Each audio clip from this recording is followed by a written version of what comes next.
Vendredi 27 décembre 2019, plus que 4 jours avant de terminer cette année. Chers internautes, bonjour, vous nous regardez dans la matinale sur AM 241 TV. Nous aborderons des sujets de santé et parlons d'actualité avec nos chroniqueurs. Mais avant, passons à la revue de presse avec Solange Tam.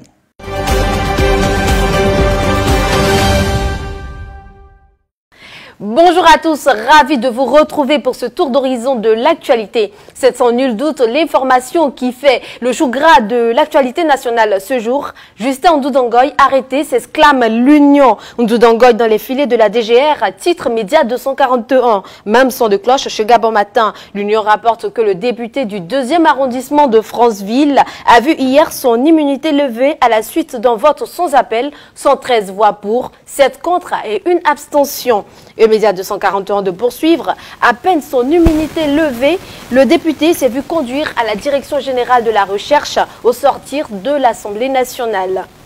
Le Premier ministre Julien Kogebe-Kalé face aux députés de la 13e législature ce vendredi 27 décembre 2019. Une déclaration de politique générale de trop, s'interroge Gabon Actu. Arrivé à la primature le 12 janvier 2019, Julien Kogebe-Kalé avait déjà présenté sa première feuille de route le 26 février dernier. S'agit-il d'une simple formalité, s'interroge pour sa part l'Union, et de poursuivre, sauf miracle, la déclaration de politique générale de Julien Kogebe-Kalé passera comme une lettre à la poste. Continuons et terminons avec l'Union. Pétrole, tout va bien, rassure le quotidien national. Bilan positif sur les 9 premiers mois de l'année. Dans un contexte de ralentissement de l'économie mondiale, la production nationale de pétrole brut a progressé de 16,7% à fin septembre 2019 pour s'établir à 8,23 millions, rapporte le confrère. Et voilà, c'est tout pour la revue de presse. Je vous laisse en compagnie de Freddy et ses chroniqueurs.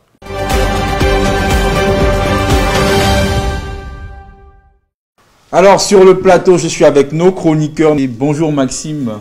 Bonjour Freddy. Bonjour Sabrina. Bonjour Freddy. Sabrina nous parle ce matin dans l'info santé de l'obésité. L'obésité qui est une maladie. Alors Sabrina, que nous as-tu concocté? Alors l'obésité, oui, effectivement c'est une maladie, mais il faut noter, il faut le dire, c'est la première épidémie mondiale. L'obésité, c'est l'accumulation de masse, l'accumulation excessive de graisse dans l'organisme, et elle entraîne des conséquences très graves sur la santé d'un individu.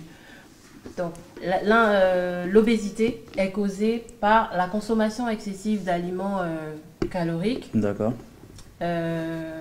Une pratique insuffisante, voire inexistante d'activité sportive. D'accord. Et il faut noter également que l'obésité peut avoir une origine génétique. D'accord. Voilà, donc elle peut être transmise par des gènes. Ah oui, parce que moi, je suis peut-être pas gros, je suis pas obèse, mais j'espère ne pas en souffrir.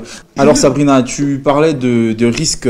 On peut savoir quels sont les risques et les conséquences liées à cette maladie. Alors, les risques liés à l'obésité, c'est oui. D'abord une augmentation de maladies cardiovasculaires chez la personne en surpoids.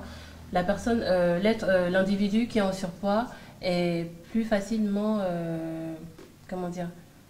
plus facilement susceptible de faire des maladies cardiovasculaires. D'avoir des maladies cardiovasculaires que celui qui ne l'est pas.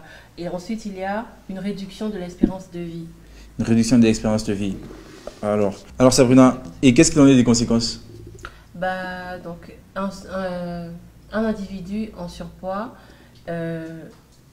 chez les individus en surpoids, oui. Il y a une augmentation, on constate une augmentation de risque de maladies cardiovasculaires, déjà, donc une réduction de l'espérance de vie.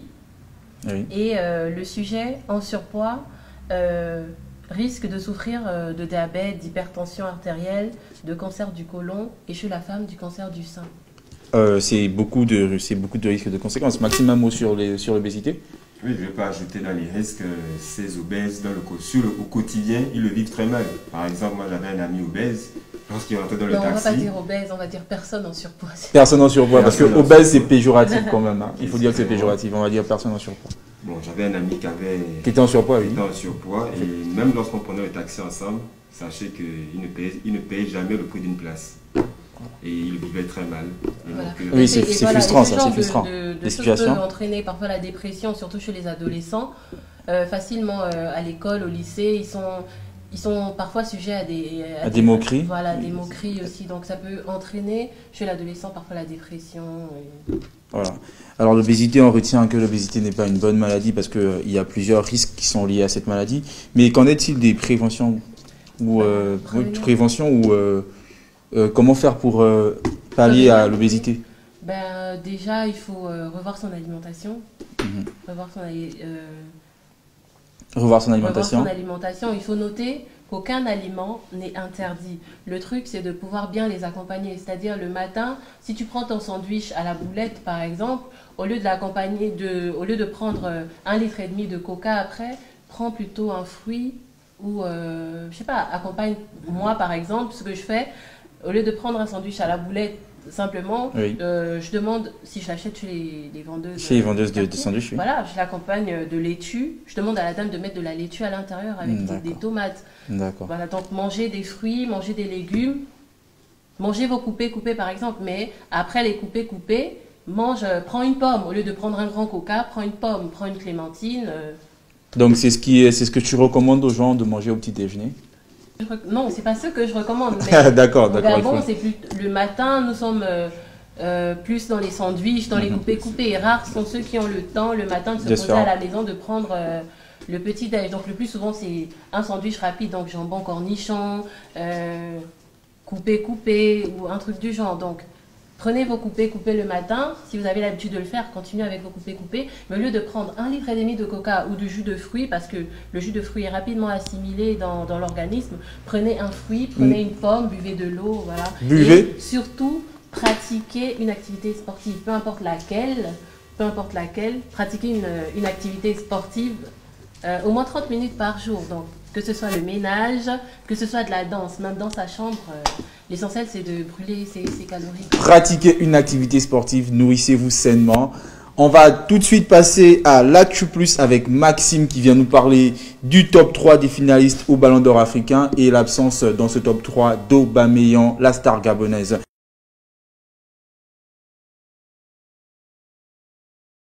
Alors Maxime. Oui, nous allons parler des finalistes du trophée du Ballon d'Or africain. Ce qui est sûr, ces derniers ne vont jamais souffrir d'obésité parce que chaque week-end, ils courent sur les stades, que ce soit en Angleterre et je suppose qu'ils mangent effectivement, ils mangent sainement parce que quand on est sportif de haut niveau, on a une alimentation qui est très contrôlée et très rigoureuse. Et s'agissant des 3 finalistes, la Confédération a dévoilé le top 3 des finalistes dimanche dernier. Il s'agit du Sénégalais Sadio Mané, de l'Égyptien Mohamed Salah et de l'Algérien Riyad Mahrez. Ah oui, mais il faut dire que ce top 3, il est quand même assez contestable vu les performances de la Panthère nationale sur la saison précédente. Il est quand même arrivé meilleur buteur du championnat anglais à égalité avec Mohamed Salah et Sadio Mané. Oui. Riyad Mahrez également, qui évolue dans ce championnat, n'a pas mieux fait qu'Aubameyang. Comment ça se fait qu'il apparaisse dans ce top 3 alors qu'Aubameyang était attendu à sa place? Bon, il faut dire qu'Aubameyang, c'est vrai que la saison dernière, avec son club d'Arsenal, il a fait une très bonne saison. D'ailleurs, ils ont tous été, quand je dis tous, je parle de Sadio Mané et de Mohamed Salah, ils ont été co-meilleurs buteurs avec 22 buts. Mais pourquoi la Panthère ne se retrouve pas dans ce top 3? Il y a plusieurs raisons. Premièrement, on va voir du côté de la CAN, en Coupe d'Afrique. Pendant que Sadio Mané était en finale avec son équipe le Sénégal contre l'Algérie de Riyad Mahrez, les Panthères du Gabon, eux, n'ont même pas participé. Ils étaient éliminés bien avant. Effectivement. Pendant que Mohamed Salah et Sadio Mané remportent la Ligue des Champions, pendant qu'ils ont remporté encore tout dernièrement la Coupe du Monde des clubs, Aubameyang avec son club n'a rien remporté. Dernière raison, on va dire, c'est tout simplement la logique sportive. On a vu récemment le classement du Ballon d'Or mondial. Sadio Mané a été 4e, on ne va pas revenir sur la polémique. Salah était dans le top 6, était 6e. Pendant qu'Aubameyang était 20e. Donc la logique des choses... Quelle place a occupé Riyad Mahrez dans le classement du Ballon d'Or? Vous n'avez pas les chiffres? C'est un quiz, il a été 10e. Il a été 10e. Voilà. Alors, donc, il faut dire qu'Aubameyang arrive il occupe la moins bonne place des quatre joueurs africains les plus influents sur l'année 2019. Et donc, logiquement, il n'apparaît pas dans le top 3 des prétendants au Ballon d'Or africain. On aurait aimé qu'Aubameyang réitère l'exploit de 2015. Oui, bon, on va dire que cela peut se faire parce que les échéances avec son équipe nationale, ça a commencé il y a quelques mois et il a affirmé qu'il voulait être un autre Aubameyang. Et lorsqu'on voit le début de la Coupe d'Afrique, nous voyons avec l'arrivée de Neveu, le nouveau coach, on n'a pas encore enregistré aucune défaite. Les débuts des éliminatoires, tu voulais dire, Maxime? Oui, des éliminatoires de la Coupe d'Afrique des Nations. Il a fait un bon début. Aucune défaite. Aucune défaite, effectivement. Les Panthères ont fait une bonne prestation avec le Maroc contre Burkina Faso dans les matchs amicaux. Et je pense que si 2019 ne l'a pas souri, 2020 pourrait être une très belle année pour Aubameyang. Si 2019 n'a pas été une bonne année pour Aubameyang, nous espérons que 2020 soit une meilleure année et sourira au capitaine de l'équipe nationale des Panthères. C'est sur ces mots que nous disons au revoir et à très vite pour un nouvel épisode de La Matinale.